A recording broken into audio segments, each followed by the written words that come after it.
अस्सलाम वालेकुम।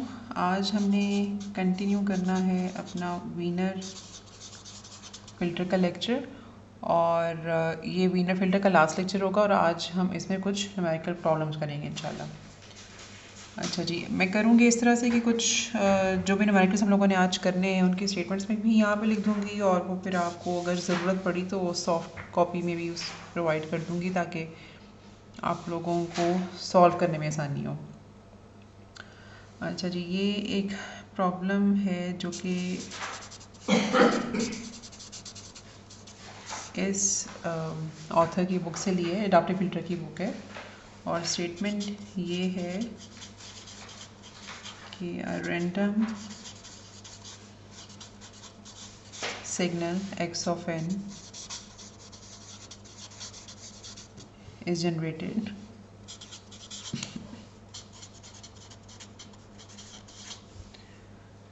by passing the white Gaussian noise। और हम लोगों ने जब ये लिख दिया इस तरह से तो इसका मतलब है कि हम ये बताना चाह रहे हैं कि गॉसियन नॉइज़ का जो मीन है वो ज़ीरो होगा और ये वन जो है ये उसकी वेरिएंस है। ठीक है,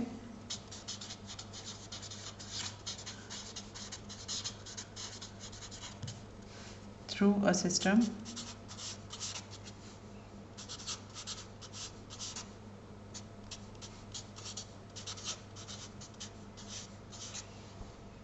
ठीक है। Okay, let me complete the statement first और फिर मैं आपको समझाती हूँ कि इसमें हमने करना क्या है।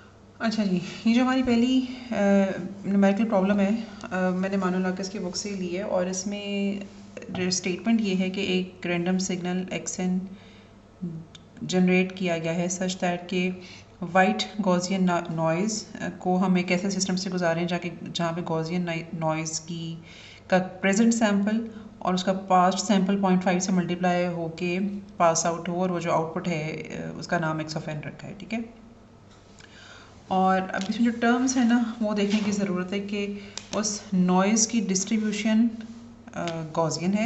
इसका मतलब ये है कि वो नॉइज़ एक ऐसी डिस्ट्रीब्यूशन फॉलो करेगी जिसको हम कुछ इस तरह से एक्सप्लेन कर सकते हैं। ठीक है, तो ये उसका PDF हो गया और यहाँ पर उस वेरिएबल की यहाँ पे हम n कह सकते हैं और यहाँ पर उसका PDF है। तो मैंने इसको प्लॉट इसलिए ऐसे किया क्योंकि मेरे पास क्वेश्चन में गिवन है कि मीन ज़ीरो होगा। ठीक है, और उसकी वेरिएंस यानी कि उसका जो स्प्रेड है दैट इज़ इक्वल टू 1। तो ज़्यादा से मुराद ये कि कुछ 68% प्रोबेबिलिटी ये है कि वो विद इन वेरिएंस 1 मतलब -1 इधर और 1 इधर उसके इर्द गिर्द की जो वैल्यूज़ हैं उनमें से 68% प्रोबेबिलिटी ये है कि यहाँ से कोई वैल्यू जनरेट होगी। लेकिन अगर हम सिग्मास आगे बढ़ाते जाएं, फोर्स 3 सिग्मा या इस तरफ जाएं और 3 सिग्मा राइट की तरफ लेफ़्ट की तरफ जाएं तो फिर हमें उसकी प्रोबेबिलिटी बढ़ती जाती है। ओके, तो हम लोगों ने करना यूँ है कि एक सेकंड ऑर्डर का मतलब ये है कि हम बेसिकली 3 वैल्यूज़ पे डिपेंडेंट मतलब तो टोटल हमारी जो इक्वेशंस होंगी वो 3 होंगी अगर हम सेकंड ऑर्डर की बात कर रहे हैं। जो फ़िल्टर हमको डिटरमिन करेंगे उसका कोफिशिएंट 3 होगा। ठीक है, 3 कोफिशिएंट्स होंगे उसके। और फॉरवर्ड लीनियर प्रेडिक्टर हम लोगों ने पढ़ा था पिछली बार जहाँ पे हम लोगों ने ये समझा था कि अगर हमारे पास कुछ ऑब्जर्वेशंस अवेलेबल हैं और हम नेक्स्ट टाइम इंस्टेंट की वैल्यू प्रिडिक्ट करना चाह रहे हैं तो उसके लिए इक्वेशन डिज़ाइनिंग कैसे करते हैं। तो ये जो फॉरवर्ड लीनियर प्रेडिक्टर है इसको हम लोगों ने पिछली दफ़ा इसकी थियरी समझी थी, तो भी हम उसी के न्यूमेरिकल प्रॉब्लम से स्टार्ट करेंगे। अच्छा जी, ये हमारी इक्वेशन है और हम लोग इस इक्वेशन की बेस पर सिस्टम इक्वेशन की बेस पर एक second order forward linear predictor design करना चाहते हैं। तो जो हमारा डिज़ायर्ड सिग्नल है that would B x of n+1 future value. ठीक है, अब हमें इसके लिए चाहिए वेरिएंस, ऑटो कोरिलेशन फंक्शन हमें चाहिए, मसलन हमें R0 चाहिए होगा और R0 हम कंप्यूट करेंगे x ऑफ n की एक्सपेक्टेशन से। ठीक है, अच्छा अब हम इसको निकालेंगे इस तरह से कि s ऑफ n का एक्सप्रेशन यहाँ पे डलेगा।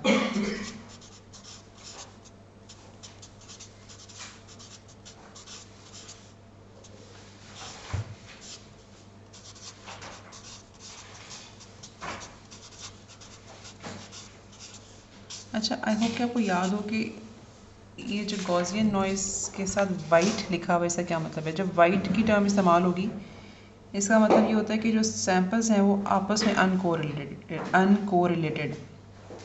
ठीक है, तो एक सैम्पल की दूसरे सैम्पल के ऊपर कोई भी डिपेंडेंस नहीं है। तो इस टर्म को इस चीज़ को या इस जुमले को एक लफ्ज़ में एक्सप्लेन करने के लिए जो टर्म यूज़ होती है वो है वाइट। ठीक है, कि जब हम वाइट बोल देते हैं इसका मतलब ये है कि एक टर्म एक रियलाइजेशन दूसरी रियलाइजेशन से इंडिपेंडेंट है। अच्छा जी, ये हमारे पास x ऑफ n की एक्सप्रेशंस यहाँ पर आ गए और इसको अगर हम क्रॉस मल्टीप्लाई करें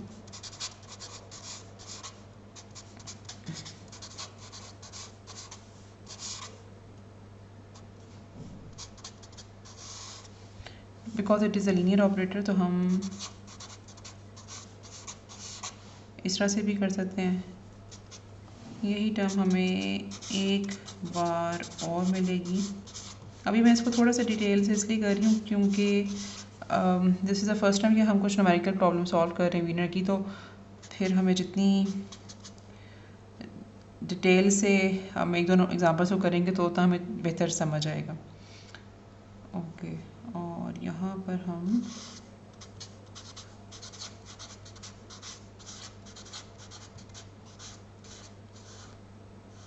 ये हमारे पास आ गया टोटल 4 एक्सप्रेशंस। ठीक है, अच्छा अब ये जो टर्म है ना, ये वाली और ये वाली, ये तो हमें ज़ीरो देंगी बिकॉज यहाँ पर क्योंकि टाइम डिफरेंस इन्वॉल्व हो गया तो एक्सपेक्टेशन इस सूरत हाल में ज़ीरो हो जाएगी। एक्सपेक्टेशन सिर्फ हमें मिलेगी यहाँ पर और इधर, और यहाँ पर चूँकि हम वी एन स्क्वेयर की बात कर रहे हैं तो इसका मतलब है जो एक्सपेक्टेशन है that would be equal to variance. तो ये में मिलेगी 1 प्लस 1/4 इंटू 1। ठीक है, ये वाला 1/4 यहाँ पे आ गया और variance is equal to expectation is equal to 5/4।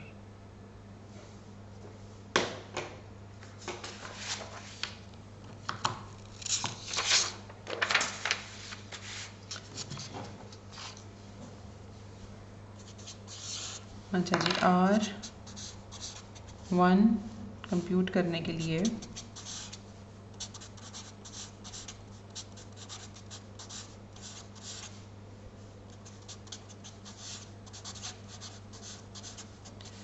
पहले हम x ऑफ n का एक्सप्रेशन लिखेंगे और उसके बाद x ऑफ n-1 का। तो x ऑफ n-1 का एक्सप्रेशन डिले इंट्रोड्यूस करके लिखा जाएगा। ओके, इस तरह से। अच्छा, यहाँ पे हम जब क्रॉस मल्टीप्लाई करते हैं तो हमारे पास ये टर्म्स आती हैं।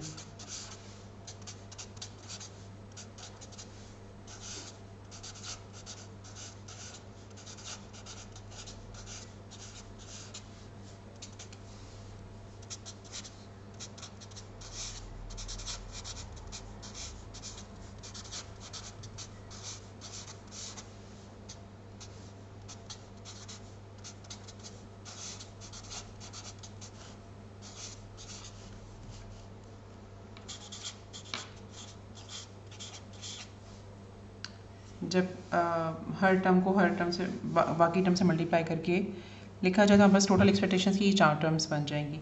अब इसमें जहाँ पे भी डिले इन्वॉल्व है, मसलन इधर, यहाँ पर और इधर, तो ये तीनों टर्म्स 0 के बराबर होंगी। और यहाँ पर हमारे पास आएगी वेरिएंस की वैल्यू विच इज़ 1, तो ये हमारे पास 1/2 आ जाएगा। अच्छा, और R2 को मैं अब डिटेल से कंप्यूट नहीं करूँगी, लेकिन उसका एक्सप्रेशन मैं लिख देती हूँ, और अगर आप उसको डिटेल से लिख के सॉल्व करें तो आपको यहाँ पे जो आंसर मिलेगा दैट शुड बी 0। तो ये हमारे पास R1, R0, R1 और R2 की वैल्यूज़ आ गई।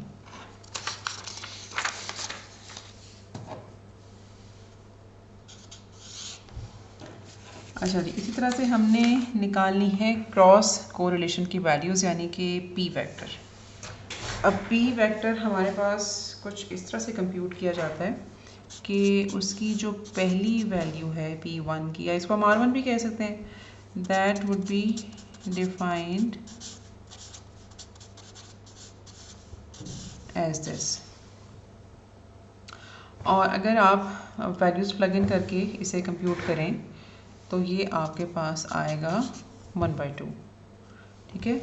इसी तरह से P2 would be given like this, और ये जब आप कंप्यूट करेंगे तो आपको 0 मिलेगा। और इसी तरह से P3 की इक्वेशन ये होगी, और ये भी हमारे पास 0 के बराबर आएगा। अब अगर हम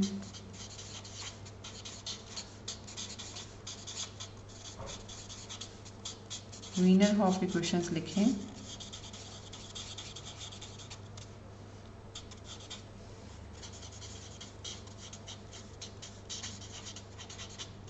मैट्रिक्स फॉर्म में, तो हमें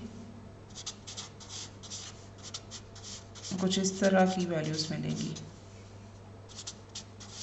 यहाँ पे एक्चुअली R-1 होता है, लेकिन because auto correlation function is an even function, तो यहाँ पर -1 की बजाय हम माइनस की बजाय हम पॉजिटिव साइन ही यूज़ करते हैं।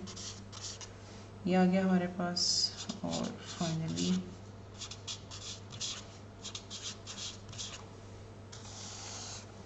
ये बस द बिग R मैट्रिक्स,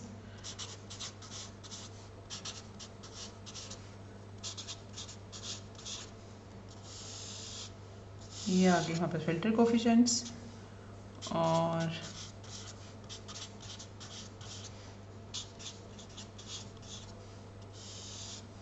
ये हमारे पास आ गया P वेक्टर। अच्छा जी, अब हम इनमें प्लग इन करें वैल्यूज़, तो हमें कुछ इस तरह की मैट्रिक्स मिलेगी। तो यहाँ पे 5/4 आना चाहिए।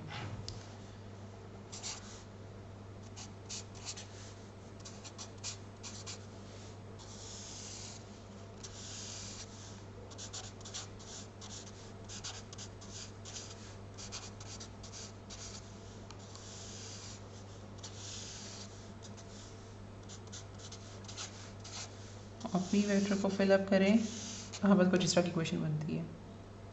अच्छा, अब मैं थोड़ी सी डिटेल में सवाल को इसलिए कर रही हूँ ताकि हमें स्टेप बाय स्टेप अंदाज़ा हो जाए कि हम लोगों को कौन कौन से मैथमेटिकल स्टेप से गुजरना पड़ेगा।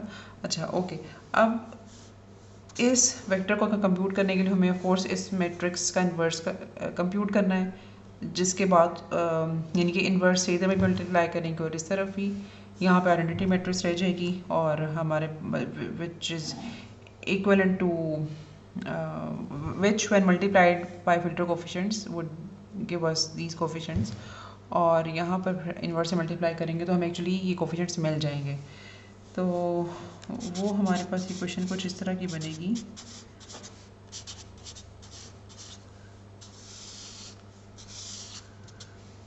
मैं इन्वर्स मैट्रिक्स लिखने लगी हूँ ताकि वेरीफाई आप इसे कर सकें।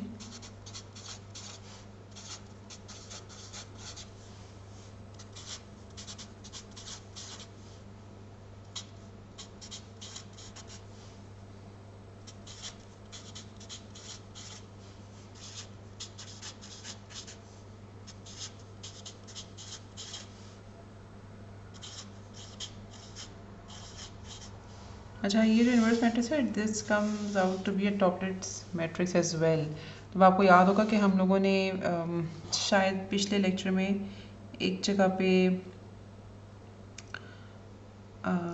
आर ट्रांसपोज को आर की इक्विवेलेंट लिखा था, बिकॉज इसका जो ट्रांसपोज है वो इसी की इक्विवेलेंट है, उसके सिमेट्रिक होने की वजह से। ये आ गया वहाँ पे सी वेक्टर, और इन दोनों को मल्टीप्लाई करने के बाद मैं यहाँ पे इसको ट्रांसपोज लेके लिख देती हूँ 4941 -0.23530941, ठीक है, so that you may know कि ये एक्चुअली एक कॉलम वेक्टर है।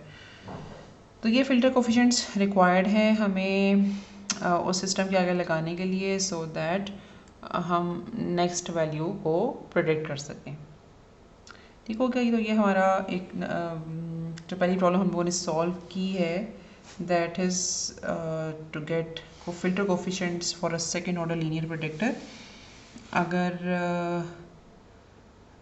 हमें कुछ और ऑब्जर्वेशन हमारे पास अवेलेबल होती तो बेसिकली फ़िल्टर ही एक्सटेंड करता जाएगा, ठीक है। वहाँ मतलब बेसिकली अब इसमें ज़ीरोज़ ही अपेंड होते जाएंगे इस तरफ भी और इस तरफ भी, तो फ़िल्टर कोफिशिएंट्स प्रॉब्ली यही तीन रहे। अब इस बात का एक्चुअली मतलब क्या है, एक और फ़िल्टर कोफिशिएंट अगर आता है तो वो थोड़ी सा सिग्निफिकेंट ना हो। अब इस स्टेटमेंट का मतलब क्या है, इसको थोड़ा सा हम प्रॉब्ली एक या दो एग्जांपल्स के बाद उसकी बारी आएगी, ताकि मैं ये बात आपको समझा सकूं कि why sometimes we only need a finite number of filter coefficients. कि अगर फॉर एग्जांपल यहाँ पर हमारे पास 3 कंप्यूट हुए हैं, हो सकता है कि चौथा अगर आए भी तो वो उसकी इतनी नेग्लिजिबली स्मॉल वैल्यू हो कि वो ऑन द फर्स्ट प्लेस उसकी रिक्वायरमेंट ही ना हो, तो चौथा टैब फिर हमें हार्डवेयर में या सॉफ्टवेयर कंपटीशंस में ऐड करने की ज़रूरत भी नहीं रहती। 3 टैब्स हम are enough in this example कि वो हमें नेक्स्ट वैल्यू प्रेडिक्ट करके दे सकें। अच्छा जी, इससे अगली प्रॉब्लम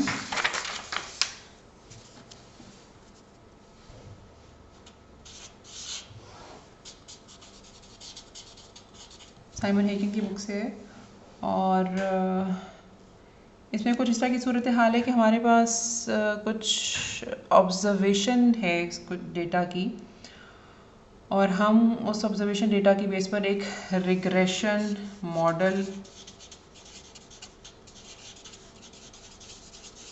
डेवलप करना चाह रहे हैं, ठीक है। रिग्रेशन मॉडल का मतलब ये है कि हम ये अज्यूम करते हैं कि हमारे पास जो भी एक नेक्स्ट या इनकमिंग वैल्यू है that is based upon the sum of previous values, ठीक है, each value multiplied with the coefficient, and because that prediction या that summation might not be perfect, तो हम उसमें कुछ नॉइस का कंपोनेंट ऐड करते हैं।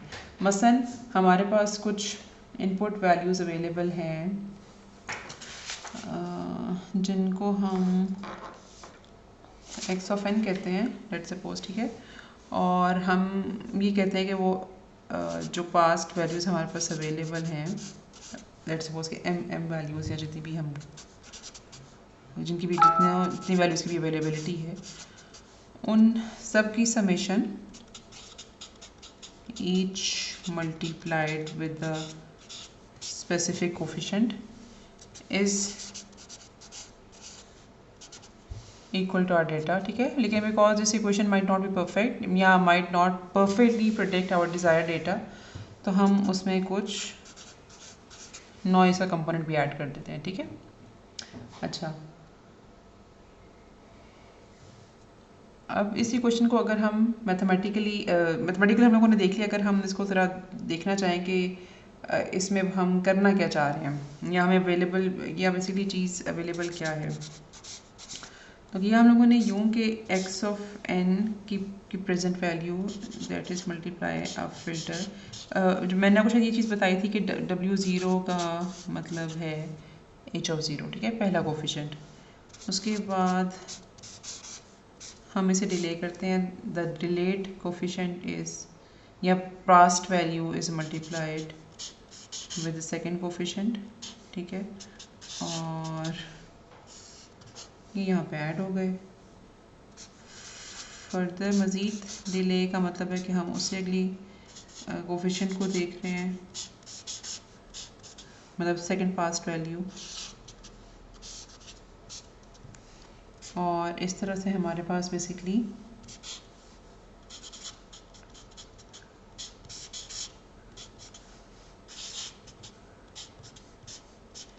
एम फिल्टर कोफिशिएंट्स हैं और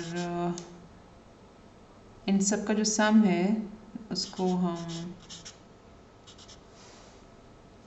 डी एन हैट के बराबर कहते हैं। और बेसिकली यहाँ पर एक और इनपुट है that is the actual desired signal और we want the difference of these to.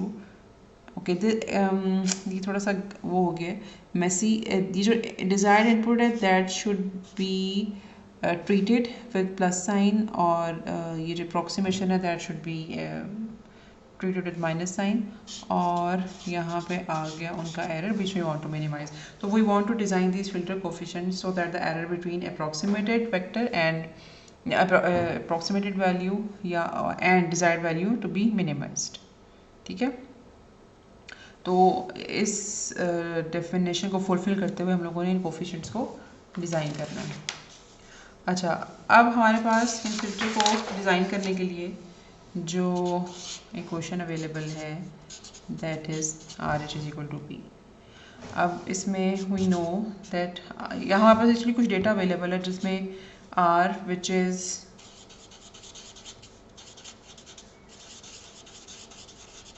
Auto correlation matrix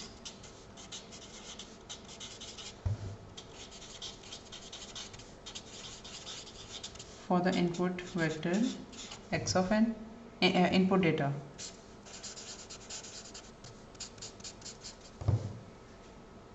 ठीक है, इसी तरह से एज हमारे पास वीनर फिल्टर कोफिशिएंट्स जो इसको हम these are filter coefficients और यहाँ पे हम लोगों ने इन्हीं फिल्टर कोफिशिएंट्स को बेसिकली W's के साथ प्रेजेंट किया। तो एज आई सेड कि W नॉट इज H0 तो W1 is basically H of 1 and so on। Filter coefficients हैं which we want to determine. और फाइनली P वेक्टर हमारे पास it is cross correlation vector. अच्छा, अब मैंने ये लिखा इसलिए बिकॉज एक तो हमें पता हो cross correlation vector between desired vector और फिर जो हमारे पास इनपुट है।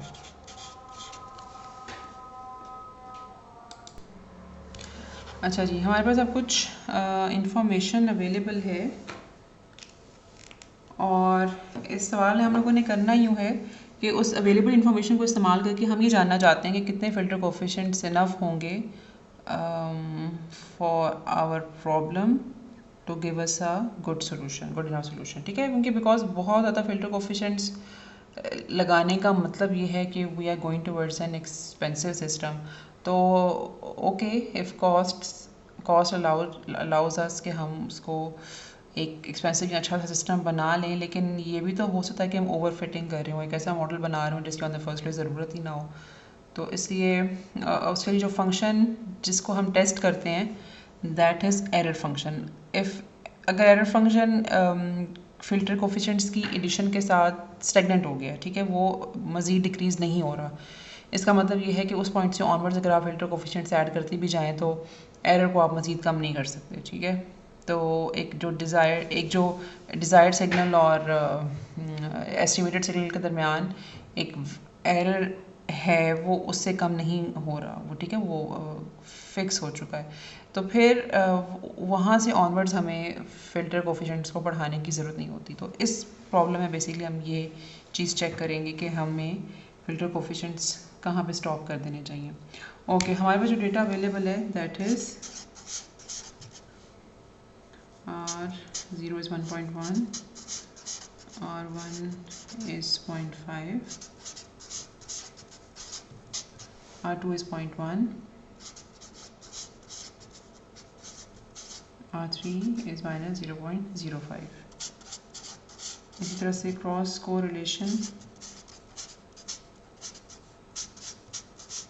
की कुछ वैल्यूज़ हमारे पास अवेलेबल हैं।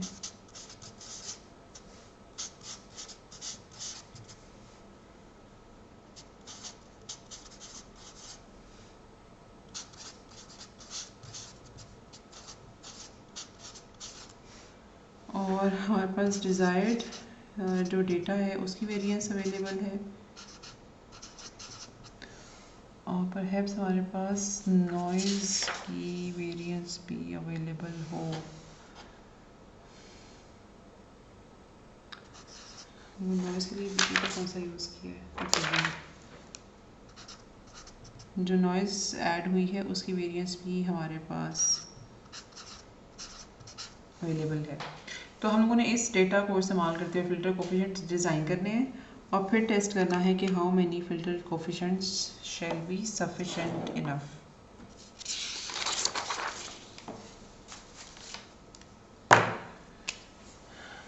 अच्छा जी, सबसे पहले हम अज्यूम करते हैं कोर्स के हमारे पास जो फ़िल्टर डिज़ाइन होगा वो एक कोफिशिएंट के साथ होगा, ठीक है। तो एक कोफिशिएंट से हम शुरू करते हैं और ए कोफिशिएंट के लिए जो इक्वेशन फॉलो होगी, इधर हम डब्ल्यू नॉट या एच ज़ीरो लिख सकते हैं, वो ये होगी, ठीक है। तो आर नॉट की हमारे पास वैल्यू है 1.1, डब्ल्यू ज़ीरो और पी नॉट हो गया 0.5272 और ओमेगा नॉट हमारे पास आ गया 0.4793। और अगर हम J कंप्यूट करें, because this is an optimal filter, तो J की मिनिमाइज्ड वैल्यू जो हमें मिल सकती है that will be given by या define by this expression. Delta D square हमारे पास है, बिकॉज यहाँ पे सारी स्केलर वैल्यूज़ हैं तो ट्रांसपोज का कोई सिग्निफिकेंस नहीं रहेगी। अच्छा, इसमें हाँ बस P not okay 0.5272 1 divide by 1.1 0.5272। Basically यही क्वेश्चन हम लोगों ने इम्प्लीमेंट करनी है। तो हमारे पास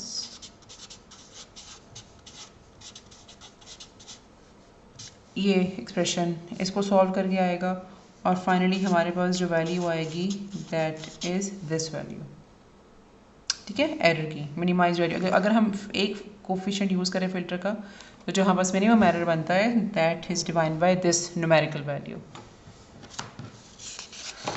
अच्छा जी, अब अगर हम इस प्रोसेस के लिए एक सेकेंड ऑर्डर फ़िल्टर डिज़ाइन करना चाहें, तो जो हमारे पास वीनर हॉफ इक्वेशंस बनेंगी,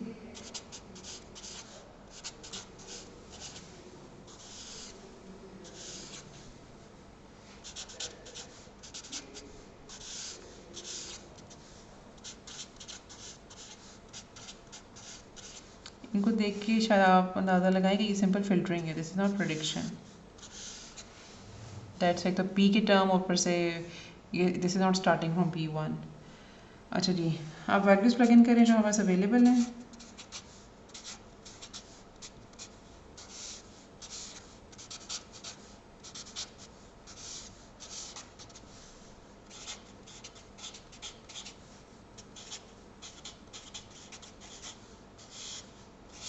ये हो गया P वेक्टर, और उसके बाद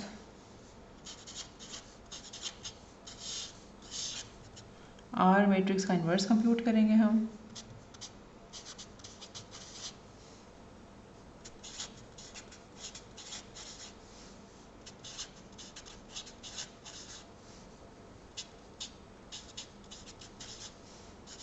which is defined by this matrix.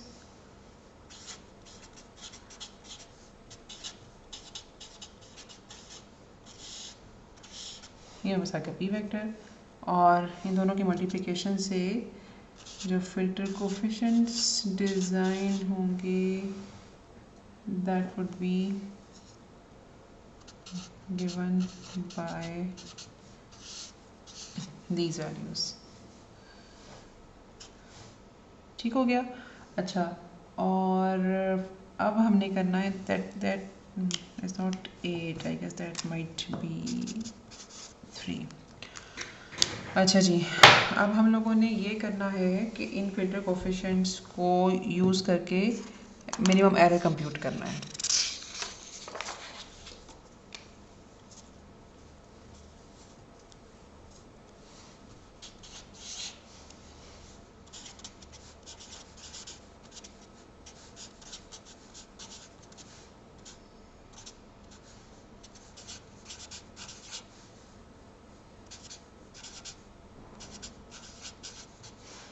अच्छा, यहाँ पर हम थोड़ा सा डिटेल से लिख लेते हैं।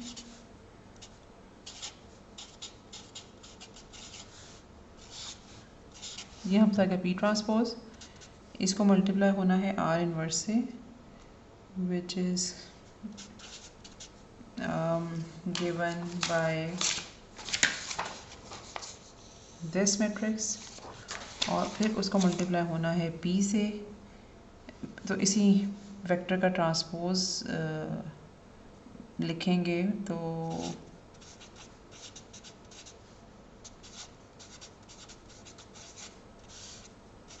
Will get like this. ठीक है। अच्छा, और सॉल्व करके हमें मिलेगा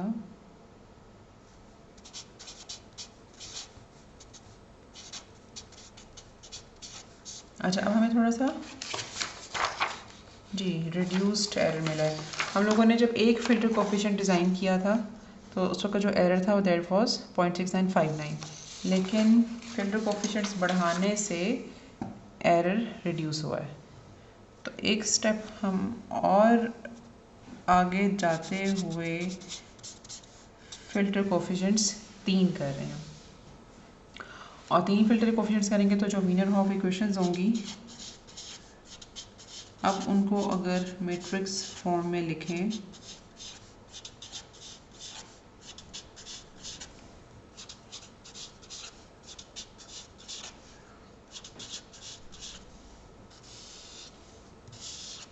तो वो डिफाइन होंगी इस तरह।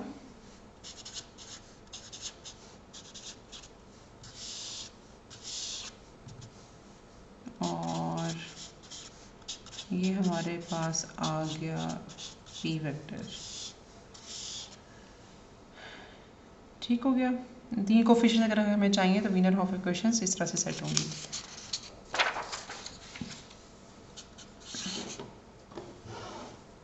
अच्छा जी, वैल्यूज़ प्लग इन करें तो वी विल गेट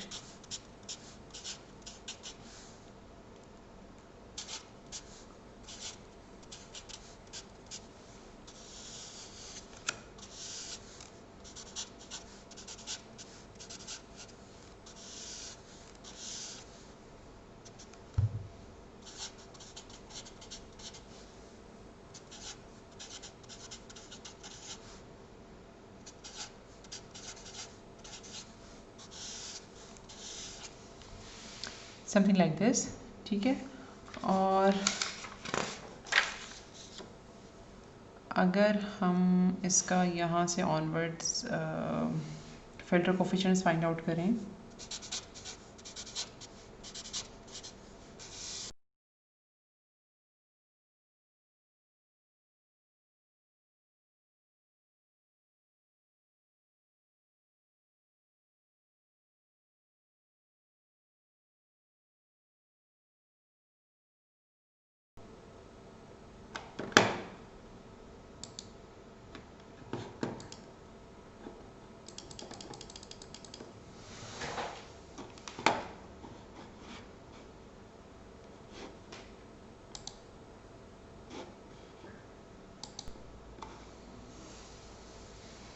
तो वो हमें मिलेंगे 0.8719 माइनस 0.9127 0.2444। और इन फिल्टर कोफिशिएंट्स को यूज़ करके जब आप मिनिमाइज्ड एरर निकालेंगे तो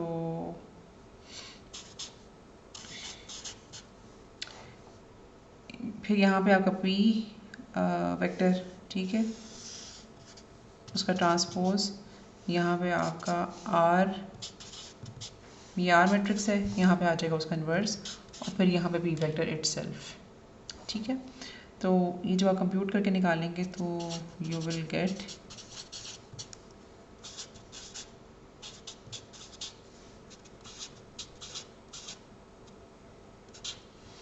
इस वैल्यू, ठीक है। और अभी तक की मिलने वाली हमें सबसे लोएस्ट वैल्यू है।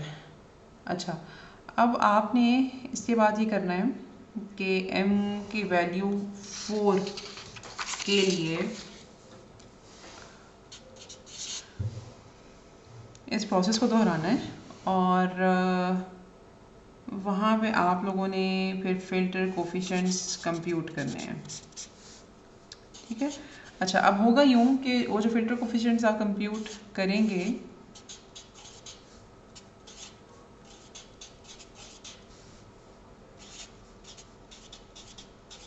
वो आपको ये मिलेंगे,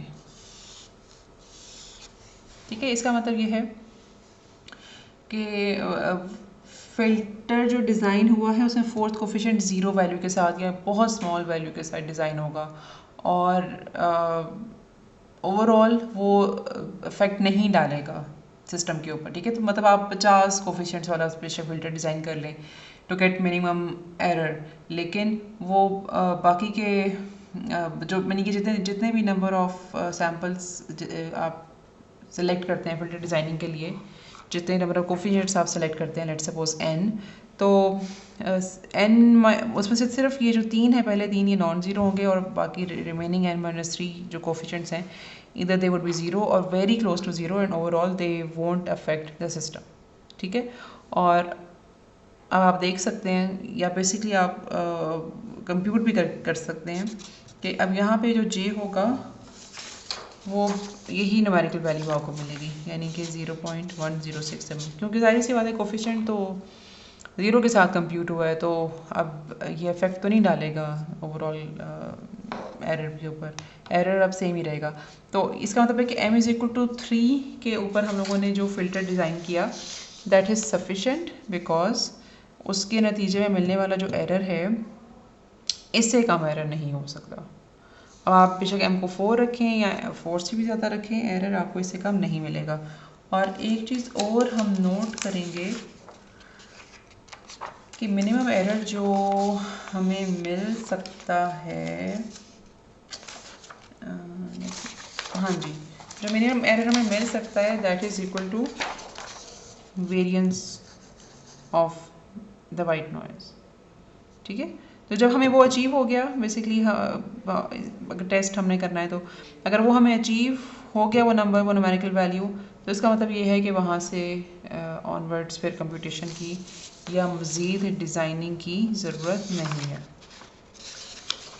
तो ये जो डिज़ाइन, ये वाला डिज़ाइन प्रॉब्लम था, इसमें एमसीक्यू यानी कि 3 कोफिशिएंट का फ़िल्टर वॉज इनफ। ओके, अब एक एग्जांपल मैं पूरी नहीं करूँगी, और वो मैं चाहूँगी कि फिर उसको आप आगे लेके चलें, ये सॉल्व करें। अच्छा, इसका जो मुझे ये इंटरनेट से मिली थी, तो आप लोग इसको खुद भी करके देख सकते हैं। हमारे पास एक सिग्नल है,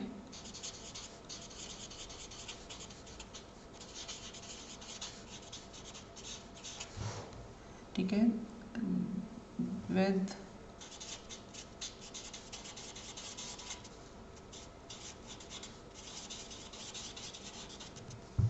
ऑटो को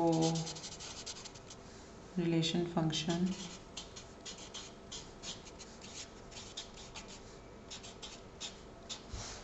पॉइंट 9 की पावर में की एब्सोल्यूट वैल्यू है, because this is a even function, this is an even function, so की पॉजिटिव नेगेटिव वैल्यूज से इसको फ़र्क नहीं पड़ना चाहिए। Okay,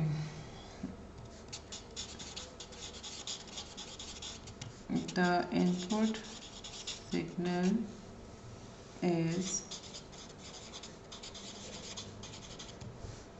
observed in presence of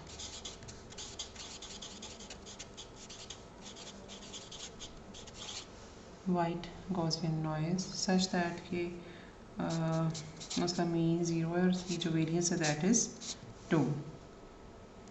ठीक है, both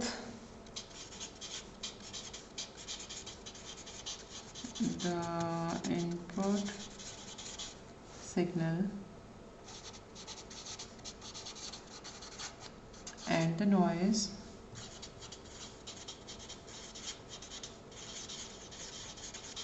are uncorrelated, zero mean and wide stationary random processes। ठीक है, और हम लोगों ने इस सूरत हाल में अपने फ़िल्टर को डिज़ाइन करना है to filter out the observations। ठीक है, या बेसिकली AR मॉडल के लिए अपना फ़िल्टर हम डिज़ाइन करना चाह रहे हैं। अच्छा, AR मॉडल का मतलब ये है, अच्छा पहले तो हम ज़रा इस जुमले को देख लें कि यहाँ पे हम लोगों ने कहा कि the input signal is observed in the presence of white Gaussian noise. इसका मतलब क्या होगा कि जो हमारे ऑब्जर्वेशन डेटा है, अगर हम लेट्स सपोज कि उसका नाम ZN रखते हैं, तो that observation data is basically sum of noise plus मतलब जो हमारे पास ऑब्जर्वेशन डेटा है that is a mixture of input signal plus noise. ठीक है, कि हम लोगों ने इनपुट सिग्नल को चूँकि प्रेजेंस ऑफ नॉइस से ऑब्जर्व कर रहे हैं, तो ये हमारे पास कुछ इस किस्म का डेटा अवेलेबल है, नॉइजी डेटा। अच्छा जी, अब आप लोगों ने करना यूँ है कि एडिटिव नॉइस मेजरमेंट मॉडल की अगर हम बात कर रहे हैं, तो इसका मतलब ये है कि अगर हम यहाँ पर इस इक्वेशन के दोनों तरफ फंक्शन अप्लाई करें ऑटो कोरिलेशन का, और हम ऑटो कोरिलेशन फाइंड आउट करना चाह रहे हैं जी ऑफ एन की, तो this should be something like this. और यहाँ पे आप लोग यूँ करेंगे कि X of N plus V of N और साथ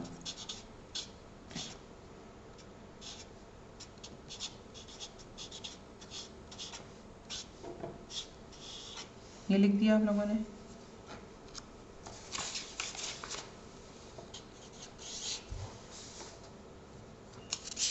अच्छा, यहाँ से जब आप आगे चलेंगे तो व्हाट यू विल गेट, यानी कि आर जी कंप्यूट करने के लिए जो आपको फंक्शन मिलेगा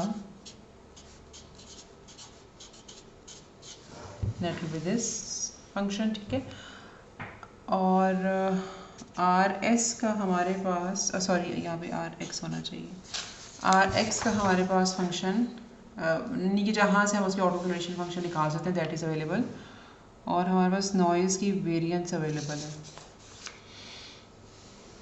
तो इसको हम हैंडल इस तरह से करेंगे कि यहाँ पे हम लोगों ने लिख दिया 0.95 की पावर के, और यहाँ पे हम इसको बेसिकली 2 डेल के लिखेंगे। ठीक है, इसका मतलब ये होगा कि ये जो वैल्यू है ये सिर्फ तभी इस्तेमाल होगी इस वेरिएंस की जब के की वैल्यू ज़ीरो होगी, यस, अदरवाइज नहीं। इसको हम बेसिकली आइडेंटिटी मैट्रिक्स के थ्रू ट्रीट करेंगे। अच्छा, और पी वेक्टर या पी वेक्टर के कोफिशिएंट्स निकालने के लिए हम एक्सपेक्टेशन कंप्यूट करेंगे हमारे ओरिजिनल सिग्नल की या डिज़ायर्ड सिग्नल की और उसके साथ ऑब्जर्वेशन की। ठीक है, तो एक हमारा डिज़ायर्ड सिग्नल हो गया और एक हमारे पास नॉइजी ऑब्जर्वेशन हो गई। इनकी जब एक्सपेक्टेशन कंप्यूट करेंगे तो यहाँ पे तो आ गया एक्स ऑफ एन, और बिकॉज उसकी उसके डिलेड डिपेंडिंग अपॉन के की क्या वैल्यू होगी। अच्छा, यहाँ पे भी हमें एन माइनस की बेसिकली लिखना चाहिए बिकॉज ये जो पी ऑफ के है that depends upon N this K value. Okay, और हमने यहाँ पे लिख दिया X of n minus k minus u of n minus k, and you'll come to know that this is actually equivalent to rsk, which is 0.95 raised to power k. अच्छा, यहाँ से आगे आपने थोड़ा सा ना कोरिलेशन मैट्रिक्स को और पी वेक्टर को फॉर्मुलेट करना है कि इसकी न्यूमेरिकल वैल्यूज़ क्या बनेंगी, और आपके पास जो डिज़ाइंड फिल्टर